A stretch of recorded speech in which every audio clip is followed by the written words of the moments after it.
le dejó un abrazo y un beso su compatriota Javier Negre a Abraham Mendieta, a quien saludo con mucho gusto. Mi querido Abraham, ¿cómo estás?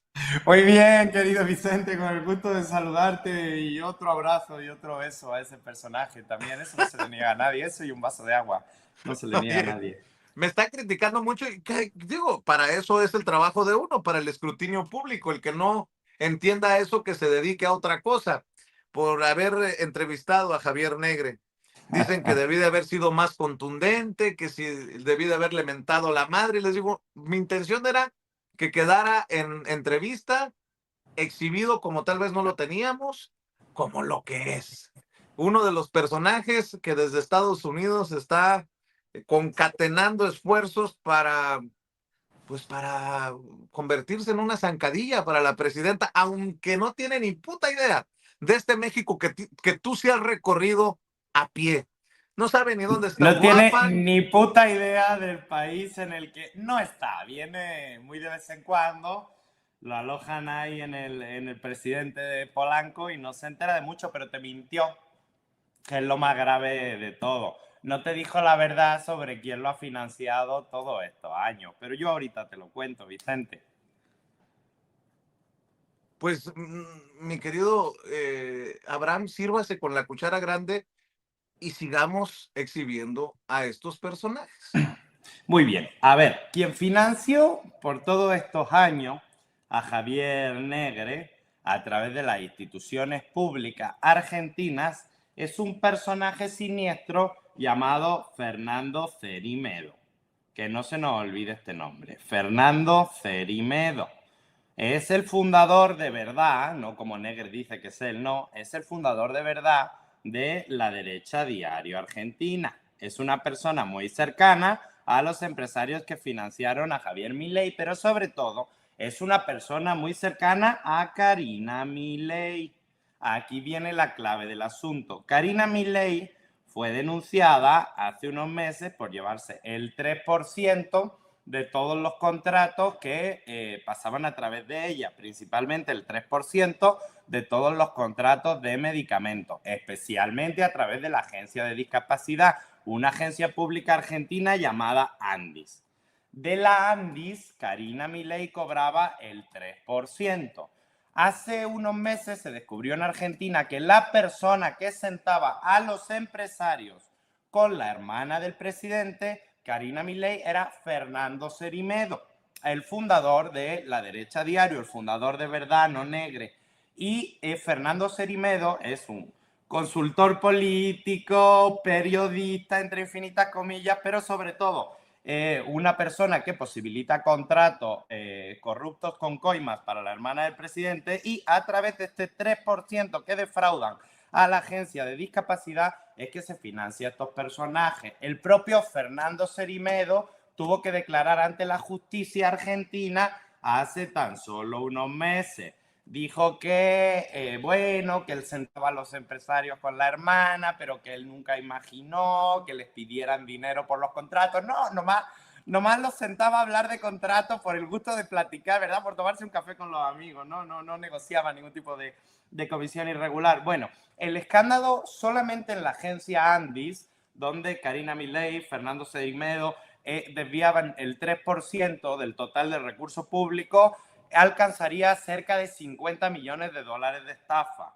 Cuando la policía argentina empezó a investigar este caso de corrupción y cayó en la casa de los subordinados de Cerimedo y de algunos personajes que estaban en la Andis, encontraron cajas fuertes abiertas, ligas de los billetes tiradas por el suelo, un tipo intentando huir con $600,000 en efectivo que ya iba camino a Ezeiza, al aeropuerto. Y esta es una de las muchas tramas corruptas en las que tiene muchísimo que ver tanto Karina Milei, la hermana del presidente, como su intermediario, Fernando Cerimedo, que es el jefe real de Javier Negre. Así es como se financia Javier Negre, La Derecha Diario y todo eso. Bueno, del personaje en cuestión podemos hablar mucho. Fue condenado en España por tener una red de noticias falsas durante la pandemia. Pues es un tipo que en España ya no le queda ningún tipo de credibilidad, mucho menos prestigio. Eso nunca lo tuvo.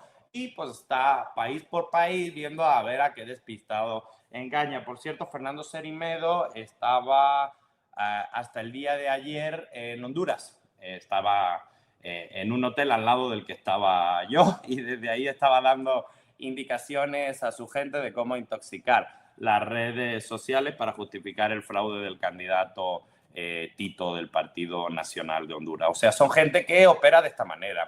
Son gente que en países en el que ven la oportunidad de meter su mano inagotable, su mano incansable y egoísta, sí lo hacen y así operan. Bueno, también me tocó coincidir con Negre, por ejemplo, en la elección de Uruguay, donde montaron esta falacia que se llamaba La Derecha Diario Uruguay, pero bueno, pues allí les pasó como aquí en México, pues nadie los peló, dice, bueno, pues un grupúsculo pequeño de extrema derecha. La verdad es que este mecanismo de intoxicación de la opinión pública solo funciona en sociedades que ya están muy rotas, como la sociedad argentina. Con todo el cariño que yo le tengo a Argentina, no es un tema personal, es un tema político. Me llama mucho la atención, no sé si tú lo ves, pero que Negre sea también parte de esta estrategia desde Estados Unidos para buscar desestabilizar en México y no sé si permitir las botas de soldados estadounidenses en nuestro país con el pretexto de ir contra los cárteles o de intentar, no sé si la palabra es doblar a la presidenta y a su gobierno por el tema del TEMEC, no sé, pero Angélica, nuestra productora, me decía las mismas palabras que usa Bill O'Reilly, este ultraconservador en Estados Unidos, son las mismas palabras de Negre. Negre, no sé si descuidado, habla de Steven Miller, dice que básicamente recibe información de Steven Miller, que tiene información a su vez de la DEA, y resulta que después le podemos desmentir con la ayuda de Mike Vigil, el ex Claro, director de operaciones que internacionales de sí que la sabe DEA. algo de la DEA. Claro, pero Sí, sí. ese entramado que ya cada vez está más cercano a Washington, pues eh, ahí tiene ya también un estudio, dice, un programa de derecha, no sé, pareciera que hay que seguirle rascando ahí para que brote la pus, querido Abraham. Pues hay mucha, pero más allá de que esto forme parte de un complot del Departamento de Estado contra... Yo lo que veo es a él y a sus amigos levantando la mano. Aquí estoy, pélenme, ¿no? Levantando la mano al imperio. Les soy útil, les sirvo para algo, puedo hacer ruido, puedo insultar, puedo faltarle respeto a todo el mundo, puedo mentir libremente, ¿no?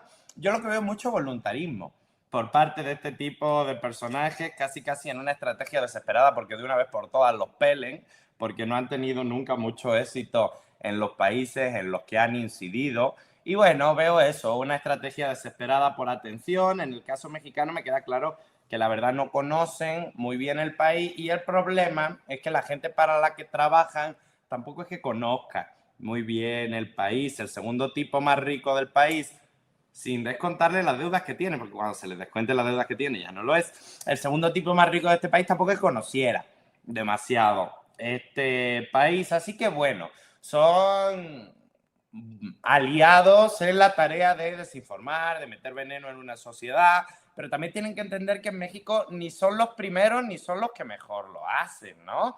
Aquí han existido los monopolios mediáticos que se han dedicado por 30 años a meter puro y duro veneno a través de los medios de comunicación. Exacto, esta gente que vemos en pantalla.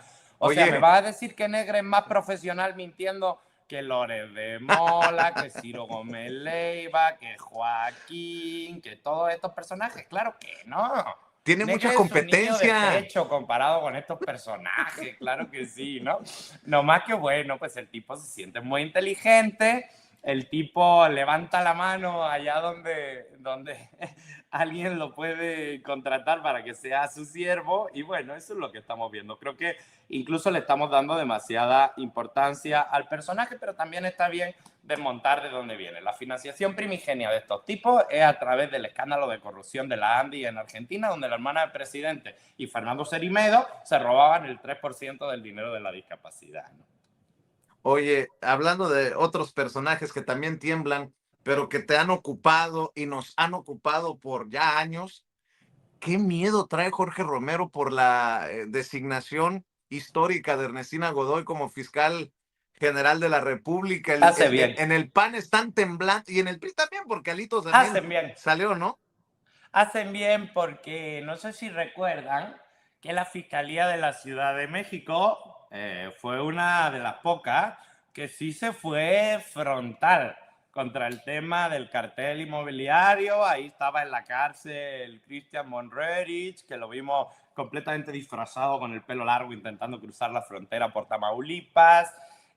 Hacen bien porque cuando Ernestina Godoy tenía algo que ver con la Fiscalía de Ciudad de México se movieron y vaya que sí avanzaron las investigaciones contra el cartel inmobiliario. Te quiero contar un secreto que ayer dejaba yo entrever en mis redes sociales, pero que se conoce poco. Venga. Cuando se buscaba que Ernestina Godoy no solo fuera la encargada de despacho de la Fiscalía de la Ciudad de México, sino que fuera la fiscal, se necesitaban los votos de la mayoría en el Congreso local de la Ciudad de México. Y el PRI estaba dispuesto a negociar. El PRI, pues ya saben lo confiable y lo leal que es, estaba dispuesto a romper su alianza con el PAN y a dejarlo completamente tirado, porque así son, solo se utilizan, y votar a favor de Ernestina como fiscal general de la Ciudad de México a cambio de que quedara en libertad Cuauhtémoc Gutiérrez de la Torre, el rey de la basura. O sea, el PRI decía que si se soltaba a Cuauhtémoc Gutiérrez de la Torre, al rey de la basura, ellos votaban a favor de que Ernestina fuera la fiscal de la Ciudad de México. Por supuesto, es una locura, nadie accedió, Ernestina siguió como encargada de despacho, no hubo necesidad de esa ratificación parlamentaria y bueno, al final se mantuvo la alianza PRI-PAN en este tema tan delicado. Pero el PRI estaba dispuesto a vender al PAN a cambio de que sacaran de la cárcel al rey de la basura, que por cierto está en la cárcel por una red de trata, ¿no? Que no es cosa menor. ¿Cuál será la sorpresa del PRI al ver en este momento que, bueno, pues que sus votos no se necesitan y que Ernestina ya no es más encargada de despacho de la Fiscalía de la Ciudad de México, sino fiscal general de la República? Creo que eso puso nervioso a algunos, empezando efectivamente, como tú decías, por Jorge Romero, pero también por los priistas que quisieron negociar la impunidad de un tratante de blancas a cambio de un nombramiento parlamentario, lo cual los deja en muy mal lugar. Por eso es importante para todas y todos que el PRIAN no tenga siquiera esa minoría que da derecho a veto en las cámaras parlamentarias. Es muy importante que el PRIAN no pueda bloquear decisiones porque si no negocian con cosas tan horribles como la liberación del rey de la basura. Me da mucho gusto que en ese momento Moreno se mantuviera firme, no se diera, pero bueno, hoy que no se necesitan los votos del PRI, Ernestina Godoy es fiscal general de la República y no solo eso, suscitó un amplísimo consenso, que votaron 96 diputados, si no recuerdo mal, 96 senadores, perdón, si no recuerdo mal, a favor de ella. Eso quiere decir que no solo Morena, Partido Verde y Partido del Trabajo la ratificaron, sino que por ahí algunos de la oposición, sin que los vieran mucho, también votaron por Ernestina Godoy. Y eso creo que tiene que ver mucho con, como es, primero, como es voto secreto por cédula y no se ve por quién vota cada senador. Y segundo, porque hay gente dentro del PRI y del PAN, en particular del PAN, que sí quiere que de una vez por todas se lleven a Romero a la justicia, ¿no? Eso tiene mucho que ver, querido Vicente, con las disputas internas que ellos tienen. Y dicen, bueno, pues Ernestina Godoy ya puso el ejemplo cuando desde la Ciudad de México operaba. Ahora vamos a ver qué hace de la Fiscalía General de la República, ¿no? Y por eso una parte de los sectores opositores, y esto es muy divertido, votaron a favor de Ernestina Godoy. Oye, mi querido Abraham, se quita la máscara también con este debate en la Cámara de Diputados sobre el agua. Ajá. La gobernadora panista de Chihuahua, Maru Campos, ¿no? Qué cosa tan grosera estar asusando a estos que a todas luces están haciendo un negociazo con el agua y tergiversando, manipulando. eh, pues la panista siendo panista, la todavía gobernadora Maru Campos, querido Abraham, cuando precisamente en Chihuahua tenemos casos como el de César Duarte, al que le permitieron hacer hasta una presa en su Una rancho. presa Sí, no privada en su manches, o sea, está rancho. cabrón. en su rancho, que cuando lo investigó la justicia dijo no es mío, pero que cuando la justicia dijo, ah, pues si no es de nadie pasa a propiedad del Estado, y luego dijo, no, que sí es mío, ¿verdad? Fíjate que es extremadamente irresponsable el llamado a la violencia que está haciendo la gobernadora Maru Campos, porque está llamando a bloquear aduanas, que son, por cierto, uno de los pilares recaudatorios del Estado mexicano, está llamando a bloquear carreteras, está haciéndole mucho daño a transportistas, comerciantes, productores y trabajadores, que todas las mañanas se despiertan para sacar adelante a su familia, a diferencia de ella, que es incapaz de madrugar. Mira, hay un caso muy doloroso en el estado de Chihuahua, donde una sola familia, querido Vicente, concentra 150 concesiones de agua que equivalen a 19.000 albercas olímpicas. A ver, lo repito porque está fuerte. Una sola familia en el estado de Chihuahua tiene 150 concesiones de agua que equivalen a 19.000 albercas olímpicas. Es una locura. ¿A qué se dedica esta gente? Siembran, no son productores. ¿Son ganaderos? No son ganaderos. No.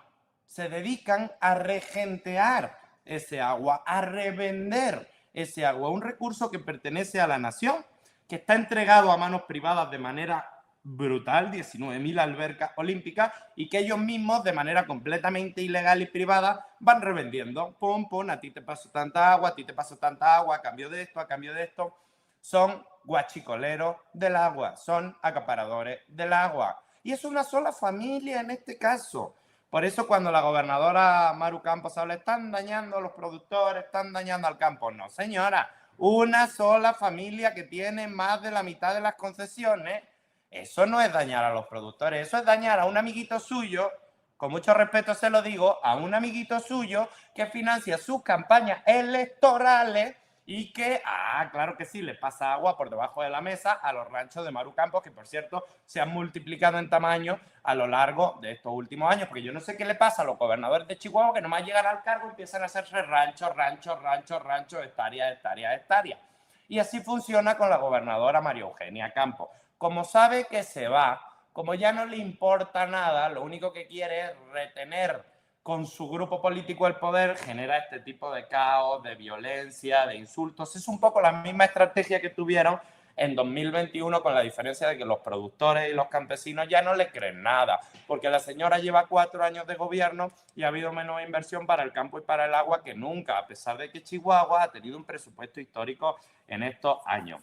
La señora está muy desesperada, sale públicamente a insultar a la senadora Andrea Chávez porque tiene miedo, porque sabe que ya se van y porque sabe que Andrea muy probablemente los va a mandar en 2027 al basurero de la historia. Esa es la pugna que está ocurriendo en Chihuahua. Todo lo que estamos viendo, querido Vicente, no es por el agua, es por las encuestas. Porque las encuestas le dan al PRIAN 20 puntos abajo de Morena con Andrea Chávez. No es una disputa por el agua, es una disputa por las encuestas. De lo que se entera uno. Pues Qué cosa, ¿eh? vaya amiguitos que tiene Maru Campos. Bueno. Oye, mi querido Abraham, sé que andas ocupado, pero para cerrar, ¿por qué no Para nos ti dejas nunca, Vicente Carlos.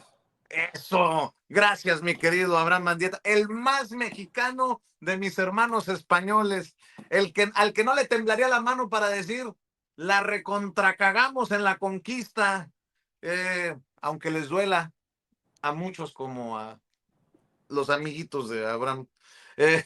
A ver, Abraham, déjame una reflexión, no seas malo para la gente, para este sábado.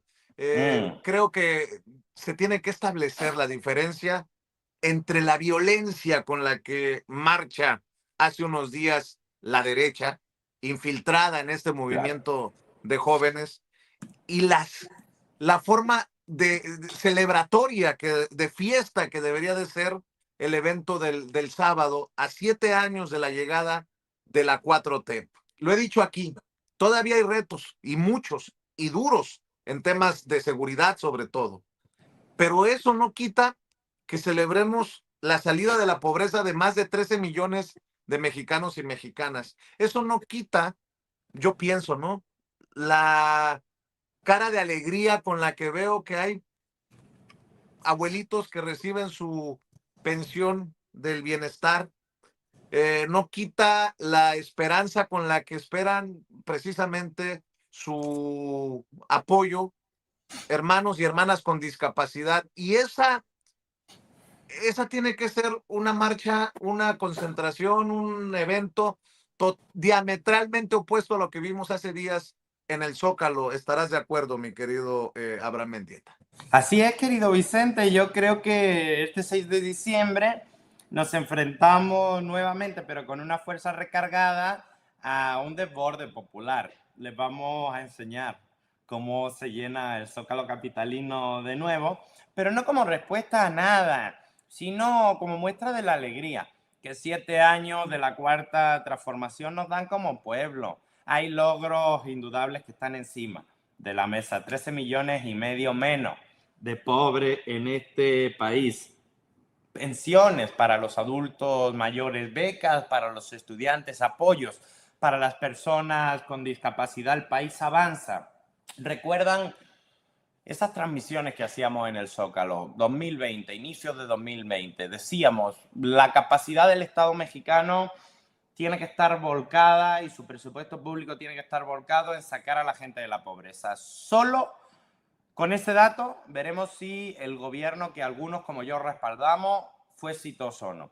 Cuando a mí me dicen 13,5 millones menos de pobres en este país, querido Vicente, yo me puedo sentir muy orgulloso del gobierno al que respaldé. Este 6 de diciembre hay que salir masivamente a la calle a partir de las 9 de la mañana en el Zócalo capitalino. Y he visto que hay varias convocatorias alternas, unos que van a empezar en Bellas Artes, otros que en el Cabaret. No, no, no, no.